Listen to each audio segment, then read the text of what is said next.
In terms of physical therapy, I think that that's a huge part of the treatment for back pain issues. For a lot of people, they'll assume that their back pain is due to a disc herniation, and it oftentimes isn't. A lot of times people will come in saying that they have sciatica, but it's essentially just pain in the lower back.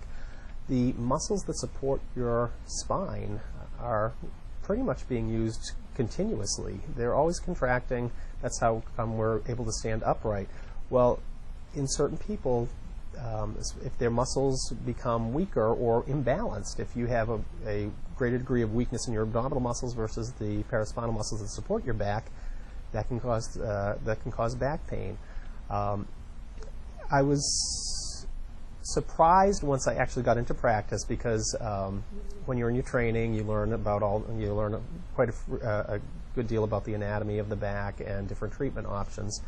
Physical therapy was always kind of, oh yeah, that's always a treatment option, and a lot of the people who were training me were just like, okay, physical therapy, and it was kind of voodoo where they would just let the physical therapist know, because unfortunately a lot of times the physicians initially aren't trained as well as some of the physical therapy as well as some of the physical therapists in terms of how to manage back pain with exercise. But you quickly learn once you get out how effective therapy can be, and it's general strengthening and flexibility exercises for people with chronic back pain oftentimes will be all they need to do.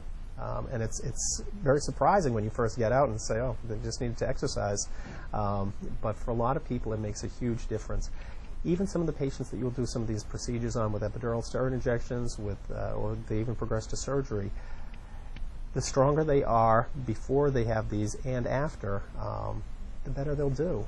The more flexible you are, the less friction there is on your low back, the better you'll do. So a lot of times, it sounds kind of funny, but a lot of times you're having back pain because your hamstrings are too tight or because your abdominal muscles are too weak. It's not always what you would think of, but physical therapy is a key, if not maybe the key, piece of treatment that I use for back pain.